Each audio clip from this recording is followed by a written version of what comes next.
पानी चाहिए वुजू के लिए, लेकिन पानी निकालने के लिए आला नहीं। जब इतना अल्लाह के वली ने कहा है तो 7 साल की बच्ची हंसने लगी, मुस्कुराने लगी। अल्लाह के वली कहते हैं जब बच्ची हंसी और मुस्कुराई तो मुझे ऐसा लगा शायद कि बच्ची मेरी मजाक बना रही है, शायद कि बच्ची मेरी हंसी बना रही है। मैंने बच्ची से कहा बेटी ये तो बता तेरे चेहरे पर हंसी और मुस्कुराहट क्यों आ गई? तो बच्ची बोली अंतर रजुलुल लदी युस्ना अलैका बिल खैर व ततहय्यरु फीमा तुखरिजुल माअ मिनल बिरी। ए अल्लाह के वली मोहम्मद बिन सुलेमान अल जज़ूली, मुझे हंसी इस बात पर आती है कि तुम हो अल्लाह के वली, तुम हो अल्लाह वाले, लेकिन तुम इतना भी नहीं जानते कि बगैर डोल और रस्सी के कुएं से पानी कैसे निकाला जाता है। अल्लाह अकबर। जब 7 साल 8 साल की बच्ची ने इतना जुमला कहा है, अल्लाह के वली इरशाद फरमाते हैं बच्चे की इतनी बात सुनकर मैं हैरत में पड़ गया। मैंने बच्ची से कहा बेटी मुझे तो यही मालूम है, मैंने जिंदगी के तजर्बे से यही हासिल किया है कि डोल और रस्सी से पानी निकाला जाता है, इसके अलावा कोई तरीका हो तो तू बता दे। अल्लाह अकबर। जब अल्लाह के वली ने इतना कहा है कुएं से घर मिला हुआ था। बच्ची कहती है बाबा देखो मैं बताती हूँ पानी कैसे निकालते हैं। बच्ची छत के कोने के करीब आई और कोने पे आकर के उसने अपना चेहरा नीचे किया और अपना लुआबे दहन यानी अपना थूक उस कुएं के अंदर डाल दिया। तारीख के चैप्टर बताते हैं कि उस बच्ची का थूक अभी नीचे भी नहीं पहुंचा था कि उससे पहले ही पानी नीचे से ऊपर चला आता है, पानी ऊपर आ जाता है। फिर बच्ची कहती है बाबा देख लो पानी ऐसे निकालते हैं, अब पानी भी पी लो, अब वुजू भी कर लो, अब नमाज भी पढ़ लो। जब बच्ची ने पानी निकाल दिया, जब बच्ची ने ये करिश्मा दिखा दिया, अल्लाह के वली कहते हैं मैं वुजू कर रहा था लेकिन अकल परेशान थी, मैं पानी पी रहा था लेकिन अकल दंग थी कि जो काम मैं ना कर सका वो 8 साल की बच्ची ने कैसे करके दिखा दिया। मैंने वुजू किया और वुजू करने के बाद बच्ची की कलाई को पकड़ा और कहा था अक़समतु अलैकी बिमा निलती हाज़िहिल मर्तबा। ऐ मेरी बेटी ये तो बता दे, ऐ बच्ची ये तो बता दे 8 साल की उम्र में अल्लाह ने तुझे ये मकाम कैसे दिया, अल्लाह ने ये रुतबा तुझे कैसे दिया, अल्लाह ने ये अजमत तुझे कैसे दी है। ऐ बेटी ये तो बता काबे का तवाफ मैंने किया, सफा मरवा की सई मैंने की, मैदान अरफात मैंने देखा, जबल रहमत मैंने देखा, वादी मीना में पहुंचा, अल्लाह के घर का हज मैंने किया, लेकिन ये मकाम मैं न पा सका, ये रुतबा मैं न पा सका। ऐ बेटी ये मकाम तुझे कैसे मिल गया? तो बच्ची बोली ऐ अल्लाह के वली सुनो, ना तो काबे का तवाफ किया, न सफा मरवा की सई की, न अल्लाह के घर का हज किया, न जबल रहमत को देखा, न वादी मीना को देखा, न बाबे जिब्राइल को देखा, न मैंने मदीने की गलियों को देखा, न नबी के रोज़े को देखा। ऐ बेटी ये तो बता अल्लाह ने फिर ये मकाम कैसे दे दिया? तो बच्ची बोली बिकसरत सलाती अला मोहम्मद, ये कमाल मुझे मिला है नबी की नात की वजह से, नबी की दुरूद की वजह से, नबी की गुलामी की वजह से।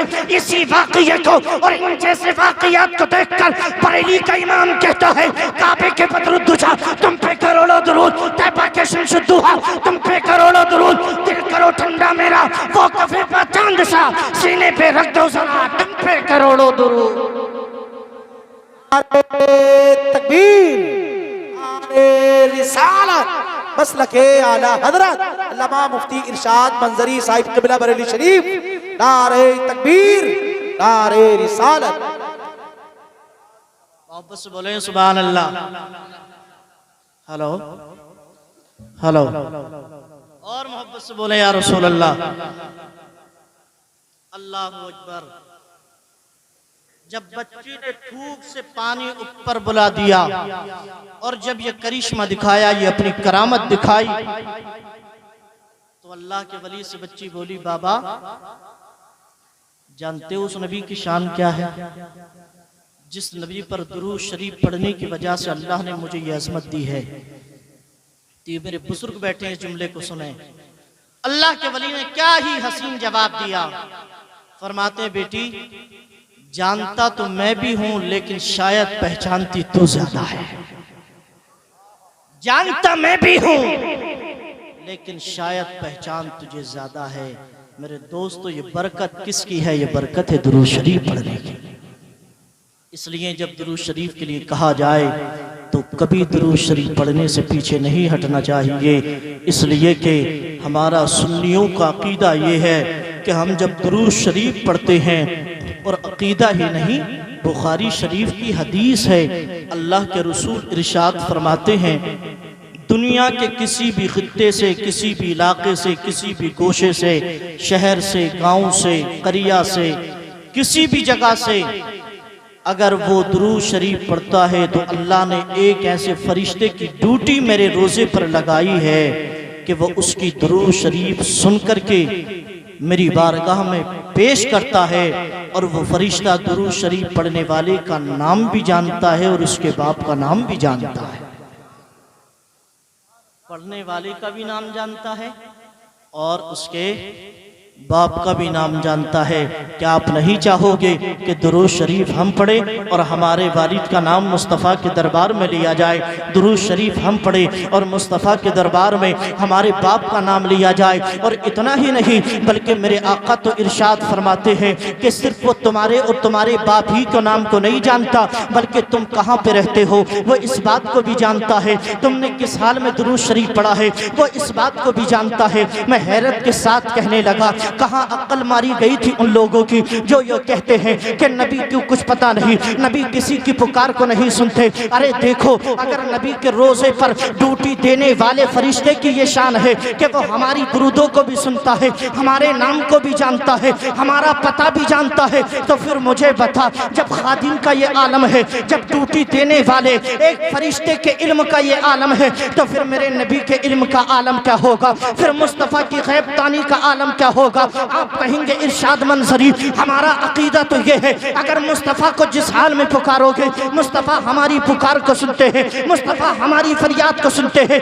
यानी रात में पुकारोगे, दिन में पुकारोगे, तन्हाई में पुकारोगे, मजलिस में पुकारोगे, जिस हालत में भी अपने नबी को पुकारोगे, मुस्तफ़ा तुम्हारी फरियाद को सुनते हैं। और सुन्नी कहेगा नबी सुनते हैं, नबी फरियाद को सुन लेते हैं, इसीलिए तो सुन्नी नमाज फजर के बाद, नमाज ज़ोहर के बाद, नमाज मगरिब और इशा के बाद, इसीलिए तो हर जलसा, हर महफिल के बाद झूम झूम करके पढ़ता है काबे के बदरुद्दुजा, तुम पे करोड़ों दुरूद। और इश्क जब जोर देता है तो सुन्नी कहता है मुस्तफ़ा जाने रहमत पहला को सलाम, शम्मे बज़ में हिदायत पहला को सलाम, शहरे यार इलम ताजदारे हरम नौबहारे शफाअत पहला को सलाम। और बरेली का इमाम कहता है वल्लाह वो सुन लेंगे, फरियाद को पहुँचेंगे, इतना भी तो हो कोई जो आह करे दिल से, वल्लाह वो सुन लेंगे, फरियाद को पहुंचेंगे, इतना भी तो हो कोई जो आह करे दिल से।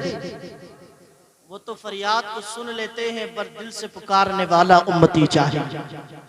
इसलिए दुरूद शरीफ दिल से पढ़ा करो। अब आइए जरा जी लगाकर नबी और आले नबी की बारगाह में दुरूद शरीफ पढ़ के सुनाए। अल्लाहुम्मा सल्ली अला सय्यिदिना व मौलाना मुहम्मद मुबारक वसल्लम, सलातु व सलामुन अलैका या रसूल अल्लाह सल्लल्लाहु ताला अलैहि वसल्लम। और एक बात और, ये तो हमारी और आपकी खुशकिस्मती है, खुशकिस्मती कि सरकार आला हजरत ने हमें कलाम भी ऐसे लिख कर के दे दिए कि जहां भी पढ़ोगे, जब भी पढ़ोगे, इश्क रसूल की खैरात जरूर मिलेगी। ये तो और लोग हैं जनाब जो सलातो सलाम कलाम आला हजरत से चिढ़ते हैं, ये और लोग हैं। और अभी कुछ नादानों ने, नाहंजारों ने, कुछ बेवकूफों ने, कुछ अकल के मारों ने ये ऐलान किया कि जब हमारे दरगाह पर आया करो ना, तो हमारे यहाँ आकर के सलाम रजा मत पढ़ा करो, ये मुस्तफ़ा जाने रहमत मत पढ़ा करो, और अगर कोई पढ़ेगा ना तो हम इसको रुकवाएंगे, हम नहीं पढ़ने देंगे। वो ये समझते हैं, ये जो बरेलवी हैं यानी आला हजरत के जो मानने वाले हैं, ये अगर अजमेर शरीफ आते हैं तो इनके दिलों में गरीब नवाज की मोहब्बत कम होती है, आला हजरत की मोहब्बत ज्यादा होती है। बिल्कुल गलत फहमी है। ये किसने कह दिया कि हम आला हजरत से ज्यादा गरीब नवाज से कम मोहब्बत करते हैं?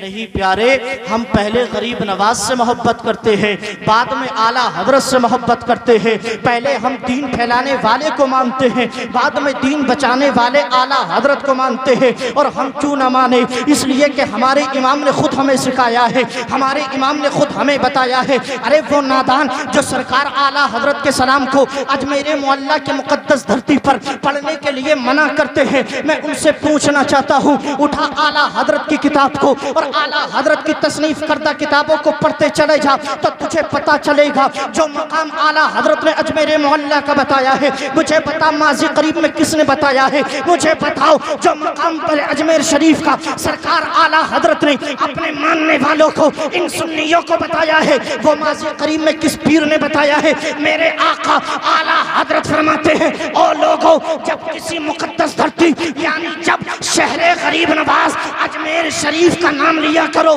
तो अजमेर मत कहा करो, अजमेर कहना अच्छा नहीं है, इसलिए कि अजमेर मुअल्ला को निस्बत है गरीब नवाज से, सिर्फ अजमेर मत कहा करो बल्कि अजमेर शरीफ कहा करो।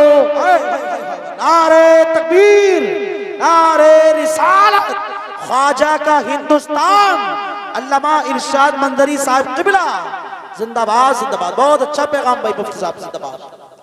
क्या कहा कि अजमेर मत कहा करो बल्कि, जोर से बोलो, अजमेर शरीफ। और मुझे बताओ कभी किसी सुन्नी आलिम ने ये कहा आपसे कि अजमेर शरीफ से मोहब्बत ना करो?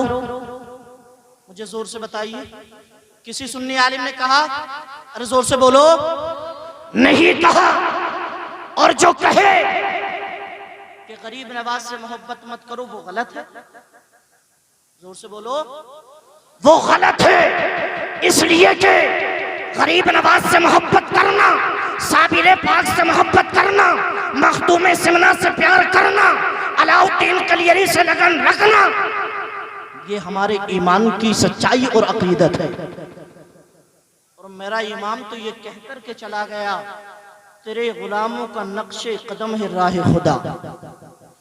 गरीब नवाज से मोहब्बत करो, साबिर पाक से प्यार करो, मखदूम सिमना की चौखट को चूमो, इसलिए कि तेरे गुलामों का नक्शे कदम है राह खुदा। वो क्या बहक सके जो ये सुराग लेके चले। मेरा इमाम तो कह गया, जो अजमेर मुअल्ला की शरीयत के दायरे में चौखट को पकड़ ले वो बहक ही नहीं सकता। लेकिन दायरा मैंने बता दिया, शरीयत के दायरे में। किसके दायरे में? शरीयत के दायरे में।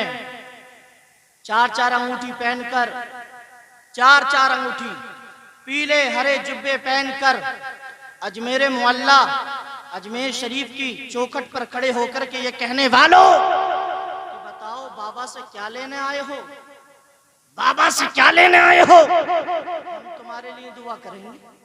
देखते नहीं हो जब अजमेर शरीफ जाते हैं तो वो डाकू दरवाजों पर खड़े रहते हैं कि लाओ 500 दोगे तो दुआ होगी, 1000 दोगे तो दुआ होगी। अरे नहीं, हम ये नहीं मानते कि अगर 500 देंगे तब गरीब नवाज देंगे, 1000 दोगे तब गरीब नवाज देंगे। नहीं नहीं मेरे प्यारे, ये किसी और ने कह दिया। अगर वो सुन्नी कादरी रज़वी नबी का कलमा पढ़ने वाला, शरीयत मुतहरा पर अमल करने वाला है तो ये शरीयत इस्लामिया का ऐलान है। पैसे ताकत नहीं रखते, दिल की मोहब्बत ताकत रखती है, अकीदत की अहमियत होती है, जज्बे की अहमियत होती है, मोहब्बत का एहतराम होता है। उनके दरबार में चला जा, उनके दरवाजे पे जा करके अपने दिल को झुका दे और कह दे, या अल्लाह तेरे नबी के बेटे के दरबार में आया हूँ, तमन्नाएं लेकर के आया हूँ, आरज़ुएं लेकर के आया हूँ, ख्वाहिशें लेकर के आया हूँ। रब की कसम वो ऐसी बारगाह है, तो दुआएं उनके सदक़े से जमीन पे बैठ करके करेगा, अल्लाह ताला आसमानों पर तुम्हारी दुआओं को कबूल फरमा लेगा। इसलिए कि ख्वाजा हिंद वो दरबार है आला तेरा, कभी महरूम नहीं मांगने वाला तेरा। हमारा अकीदा तो ये, ख्वाजा हिंद वो दरबार है आला तेरा, कभी महरूम नहीं मांगने वाला तेरा। इसलिए अजमेर शरीफ में पाबंदी लगाना, अच्छा लोग क्या समझते हैं कि अजमेर मुअल्ला में या अजमेर शरीफ में अगर हम सलाम पढ़ते हैं तो क्या सलाम में हम आला हजरत की तारीफ करते हैं? अरे सलाम में भी हम अपने नबी की तारीफ करते हैं, नबी के सहाबा की तारीफ करते हैं। और जनाबे वाला ये तो अजमेर मोहल्ला की बात है। हमने तो देखा रुकाने वाले रोकते रोकते थक गए। जनाबे वाला कानून पे कानून लगाने वालों के कानून टूट गए, इसलिए कि खुदा के कानून के सामने किसी का कानून नहीं चलता, खुदा के करम के सामने किसी की ताकत नहीं चलती है। तुम ये समझते हो कि हम यहाँ पे आला हजरत के कलाम को पढ़ने ना देंगे, उनका नारा ना लगने देंगे तो दुनिया से जिक्र आला हजरत खत्म हो जाएगा, कलाम आला हजरत मिट जाएगा। ये तेरी कच फहमी है, ये तेरी गलत फहमी है। जरा दुनिया में निकल करके देख ले, तुझे अंदाजा हो जाएगा। आज सुन्नी की कोई ऐसी मस्जिद नहीं है जिस मस्जिद के मेंबर पर कलाम रजा ना पढ़ा जाता हो। किसी सुन्नी का ऐसा मदरसा नहीं है जिसमें कलामे आला हजरत न पढ़ा जाता हो। किसी पीर की ऐसी खानका नहीं है जिसमें कलामे आला हजरत न पढ़ा जाता हो। इसलिए कि ये तौफीक किसी और ने नहीं, ये अल्लाह ने दी है, ये अल्लाह का करम है, ये नबी की खास अता है कि जहाँ जहाँ पर लोग सुन्नी बसते हैं वहाँ लोग आला हजरत का कलाम पढ़ते हैं, आला हजरत की शायरी पढ़ी जाती है। और अजमेर मोहल्ला में भी मेरे दोस्तों जो कलाम पढ़ा जाता है, ये इजाजत है गरीब नवाज की, ये अता है गरीब नवाज की, वरना उनके दरबार में उनकी इजाजत के बगैर आला हजरत का कलाम कौन पढ़ सकता है, कलामे रजा कौन पढ़ सकता है। उनके दरबार में सलामे रजा का गुनगुनाना इस बात की दलील है कि गरीब नवाज की इजाजत है, गरीब नवाज की अता है, इसलिए सुन्नी पढ़ता है। और अता क्यों ना हो, इसलिए कि गरीब नवाज ने इजाजत दी है। अहमद रजा, तूने मेरे नाना की तारीफ की, मेरे पापा की तारीफ की, हसन हुसैन की तारीफ की, मेरे गौसे आजम की तारीफ की, तुमने मेरी भी तारीफ की, इसलिए कि मेरा इमाम कहता है तेरी नस्ल पाक में है बच्चा बच्चा नूर का, तू है नूर तेरा सब घराना नूर का। तब अजमेर मोहल्ला के ताजदार सरकार गरीब नवाज के नाना की तारीफ की आला हजरत ने, तो अजमेर शरीफ में सरकार गरीब नवाज के दयार में आला हजरत का भी नारा लगता है, कलाम आला हजरत भी पढ़ा जाता है और आला हजरत के बेटो ताजु शरिया का भी नारा लगता है। अल्लाह ताला तौफीक और रफीक अता फरमाए, हमें समझ अता फरमाए।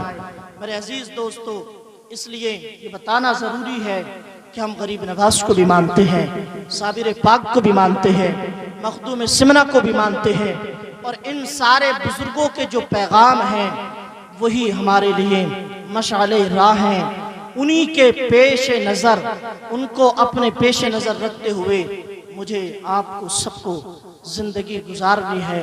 रब का कुरान कहता है, या अय्युहन्नासुत्तकू रब्बकुमुल्लज़ी खलक़कुम मिन नफ्सिन वाहिदा, ऐ लोगों अपने उस रब से डरो जिसने तुम्हें एक जान से पैदा किया।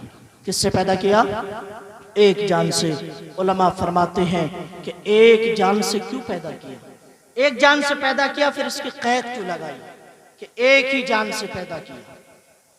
इसकी कैद लगाने की वजह क्या है?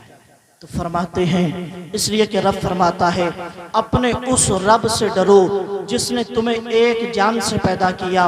एक जान से कैद लगाने का मतलब और मकसद ये है, ये इस बात की तरफ इशारा करना है।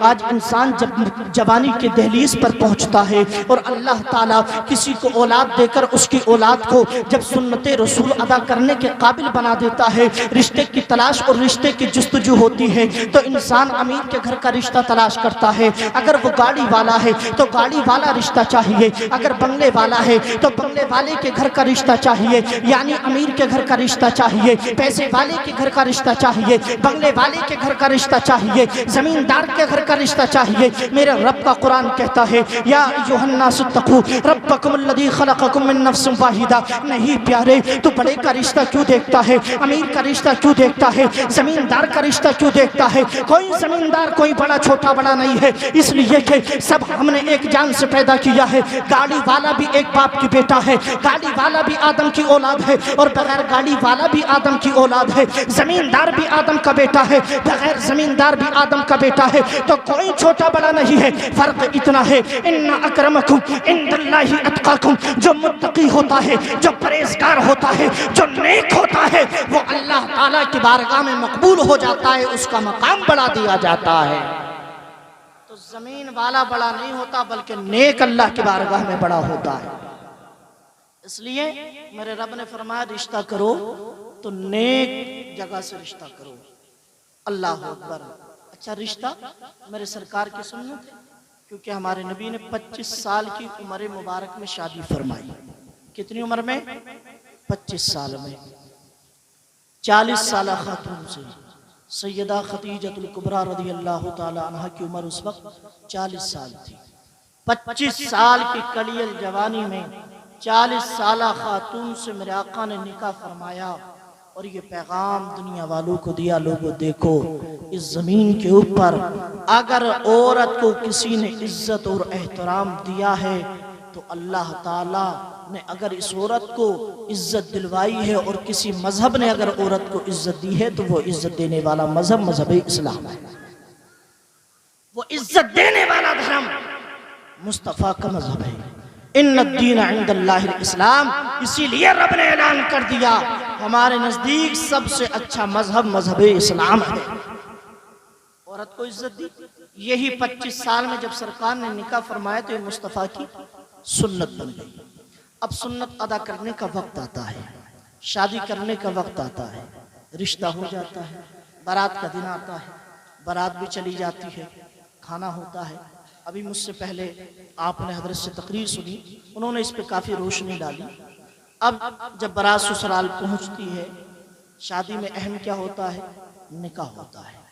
खाना वगैरह तो ये सब ज़िम्नी चीज़ें हैं, असल तो उसमें निकाह है। लेकिन खाना खाने वाले खाना खाकर वापस आ जाते हैं, सब लोग वापस आ जाते हैं। निकाह के वक्त कोई नहीं बचता। अगर बचा तो दूल्हा बचा, या दूल्हा के साथ उसका बहनोई बचा। बहनोई भी इसलिए कि 1000-2000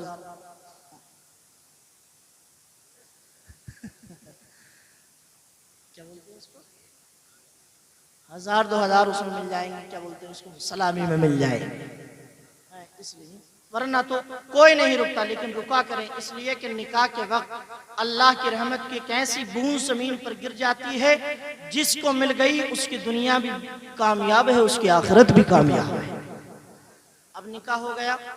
अब रिवायात में आता है जब लड़की दूल्हा के घर आए तो उसके पैरों का धोवन, यानी उसके पैरों को धो लिया जाए और वो पानी किसी बर्तन में कर लिया जाए और वो घर के चारों तरफ कोनों में डाल दिया जाए, इसलिए कि उस पानी की भी बरकतें अल्लाह पाक अता फरमा देता है। अब जरा सोचो, जब एक दुल्हन की उस निकाह की बरकत से उसके कदमों के धोवन की इतनी बरकत है, तो फिर नबियों के इमाम मुस्तफ़ा के कदमों के धोवन की बरकत कितनी होगी। आला हजरत फरमाते हैं जिसके तलबों का धोवन है आबे हयात है, वो जाने मसीहा हमारा। अल्लाह अकबर। सैयदा अब लड़की घर आ गई। अब लड़की जब घर आई, जिंदगी और आगे बढ़ी। अल्लामा मोहम्मद अहमद मिसबाही साहब, अल्लाह ताला हजरत को सलामत रखे, अल जामियतुल अशरफिया के बहुत मोतबर जय्यद आलिम दीन और उस्ताद हैं। वो फरमाते हैं कि लड़की जब अपने ससुराल आती है, यानी शोहर के घर, तो अब सास में या ससुर में या बहू में या नंद में लड़ाई कहाँ से शुरू होती है। और हमारे उलमा अकाबिर फरमाते हैं कि अपने मकान को घर बनाओ, मकान मत बनाओ। जिस जगह तुम रहते हो ना, उसको मकान मत बनाओ, उसको घर बनाओ। इसलिए कि बहू उधर मुंह टेढ़ा करके बैठी है, सास इधर मुंह टेढ़ा करके बैठी है, शोहर उधर टेंशन में बैठा है, तो ये मकान होता है, घर नहीं होता। घर वो होता है जिसमें बहू भी खुश होती है, माँ भी खुश होती है और बेटा भी खुशी के साथ खाना तनावर कर लेता है, वो घर होता है। अब लड़ाई कहाँ से शुरू होती है? तो फरमाते हैं अल्लामा मोहम्मद अहमद मिसबाही साहब, लड़ाई शुरू तब होती है, लड़ाई एक वजह जो उन्होंने बताई, एक ख़ास वजह ये भी है कि जब लड़की पहली मर्तबा खाना बनाती है तो घर वालों की भी और मोहल्ले वालों की भी नज़र ये होती है कि खाना बनाती कैसे है। कुछ इलाकों में तो खीर बनवाते हैं पहली बार, इधर भी कुछ ना कुछ बनवाते होंगे। गेहूं की पतली पतली रोटी है, वो भी मुर्गे से, अल्लाह सलामत रखे। तो सबकी नजर ये होती है कि लड़की खाना कैसा बनाएगी। अगर नमक जरा सा तेज हो गया तो फेल है, ज़्यादा हो गया तो भी फेल है। खाना बनाया, तेल कम बर्ती हो गया, कुछ जायका इधर से उधर, मिर्च मसाला इधर से उधर हो गया, तो लड़की उसी दिन सबकी नज़रों में लोग गिरा देते हैं। अल्लामा मोहम्मद अहमद मिसबाही साहब फरमाते हैं ये तरीक़ा गलत है, इसलिए कि हर इंसान को अपनी बेटी बहुत प्यारी होती है। मेरी बहन जब दूसरे के घर में जाती है तो मैं ये समझता हूँ कि मेरी बेटी या मेरे घर से जाने वाली लड़की बहुत होशियार है, बहुत समझदार है, बहुत अच्छा खाना बनाती है। लेकिन जब वो दूसरे के घर जाती है, नया घर है, नया कल्चर है, नई सोच है, नया इलाका है, ना जाने लोग कैसा खाना पसंद करते हैं, नमक ज़्यादा खाते हैं, हल्का खाते हैं, नमक मिर्च कैसे इस्तेमाल करते हैं, बच्ची को नहीं मालूम होता। पहली मर्तबा हाथ चलाती है, लड़की को घबराहट भी होती है। तो वो फरमाते हैं इसका बेहतर तरीका ये है कि जब लड़की तुम्हारे घर में आए तो तुम्हारी जिम्मेदारी ये बनती है कि जब वो पहली मर्तबा खाना बनाए तो उसको बहू की नज़रों से मत देखो, बल्कि उसको अपनी बेटी की नज़रों से देखो। जब बेटी की नज़रों से देखोगे तो दिमाग में ये बात चलेगी इसको खाना बनाना सिखाना है। अगर नमक कम बर्ती होगा तो हम सही करेंगे, नमक मिर्च ज़्यादा होगी तो हम सही करेंगे। अगर दूसरे के घर से आने वाली बेटी को आप अपनी बेटी समझो